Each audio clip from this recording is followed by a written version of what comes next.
देखिए, सिक्किम की कहानी 1642 से स्टार्ट होती है, जब 3 बुद्धिस्ट लामा ने फुनिस्तोंग्याल नामग्याल को सिक्किम का पहला राजा बनाया, जिसे उन लोगों के कल्चर में चोग्याल कहते हैं। ईस्ट इंडिया कंपनी के रूप में अंग्रेजों को इंडिया में आने और इंडिया को अपना कॉलोनी बनाने तक सिक्किम करीबन 500 ईयर्स तक इंडिपेंडेंस स्टेट बना रहा। लेकिन कहते हैं ना, समय हर समय साथ नहीं देता, यानी सिक्किम के भी बुरे दिन स्टार्ट होने वाले थे।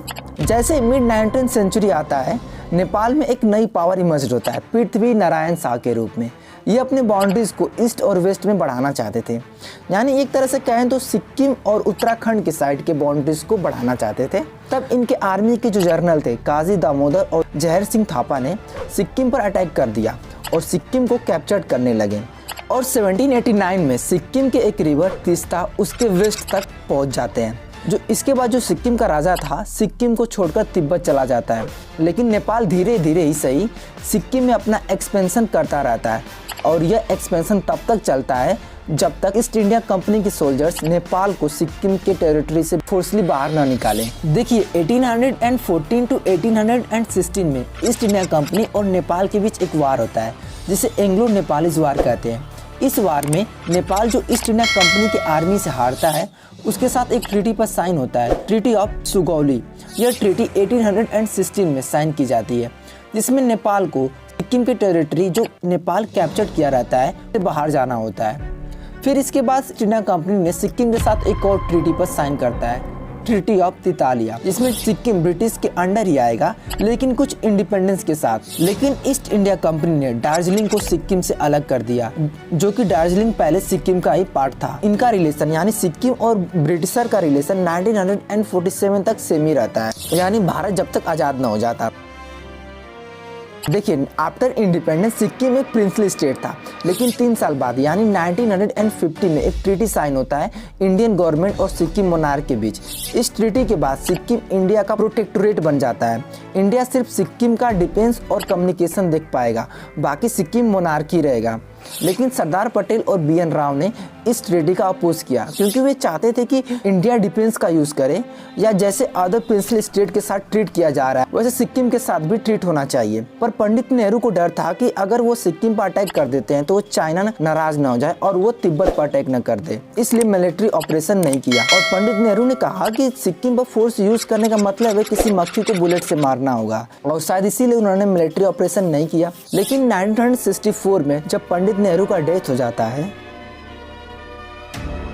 और जो वहाँ के राजा थे वो भी बदल जाते हैं। यह जो 1950 टू 1970 का पीरियड था, इसमें सिक्किम के साथ इंडिया का रिलेशन अच्छे नहीं थे, क्योंकि वहाँ के नए राजा पाल्डियान नामग्याल सिक्किम को इंडिया से पूरी तरीके से अलग करना चाह रहे थे, यानी सिक्किम को एक स्वतंत्र देश बनाना चाहते थे, जैसे कि भूटान है।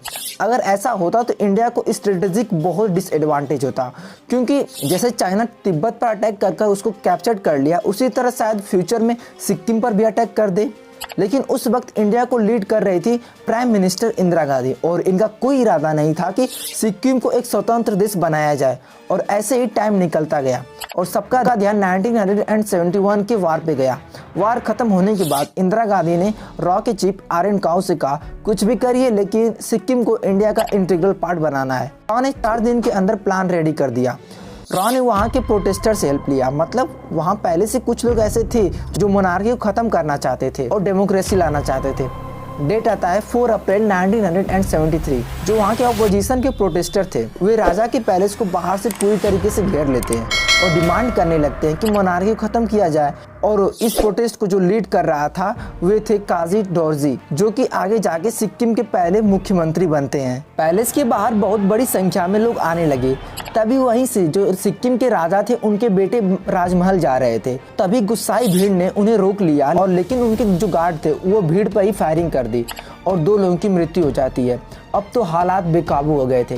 गैंगटॉक में बड़ी संख्या में विरोध प्रदर्शन देखने को मिल रहे थे। तब सिक्किम को इंडियन गवर्नमेंट से हेल्प मांगना पड़ा, और यही था रॉ का प्लान कि किसी तरह सिक्किम में इलेक्शन करवाया जाए। तब प्रोटेस्ट खत्म होता है और इंडियन गवर्नमेंट चोग्याल और जो पॉलिटिकल पार्टी रहती है आपस में एग्रीमेंट करते हैं, जिसे हम ट्री पार्टीज एग्रीमेंट कहते हैं। इसके बाद 1974 में सिक्किम में इलेक्शन करवाया जाता है और वहाँ की political party Sikkim state Congress, जिसे काजी डोरजी लीड कर रहे थे, जीत जाते हैं और वहाँ के चीफ मिनिस्टर बन जाते हैं। 1974 में ही सिक्किम में एक नया कॉन्स्टिट्यूशन लागू किया जाता है और जब लोकसभा और राज्यसभा में एक एक सीट सिक्किम को अलॉट किया जाता है, तब सिक्किम इंडिया का प्रोटेक्टोरेट से एक एसोसिएटेड स्टेट बन जाता है।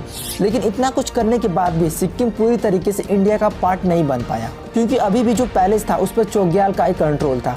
तब 9 अप्रैल 1975 में पैलेस पर एक मिलिट्री ऑपरेशन लॉन्च किया जाता है और जो 300 गार्ड्स जो पैलेस का कंट्रोल कर रहे थे, उन्हें सिर्फ 20 मिनट के अंदर ही इंडियन फोर्सेस हराकर पैलेस को अपने कंट्रोल में ले लेती है और चोग्याल को हाउस अरेस्ट कर दिया जाता है। इसके बाद कई लेटर्स पास होते हैं चोग्याल और इंदिरा गांधी के बीच में। फिर सिक्किम में वोटिंग कराया जाता है और टोटल में से 59,637 वोट इंडिया के फेवर में पड़े, जिसमें लोग चाहते थे कि सिक्किम में मोनार्की खत्म हो। बाकी 1496 वोटिंग अगेंस्ट में थी। फाइनली 22 अप्रैल 1975 में गवर्नमेंट ऑफ इंडिया कॉन्स्टिट्यूशन के 36 अमेंडमेंट को इंट्रोड्यूस करती है और 26 अप्रैल 1975 में सिक्किम को कुछ स्पेशल प्रोविजन के साथ इंडिया का 22nd स्टेट का दर्जा मिल जाता है।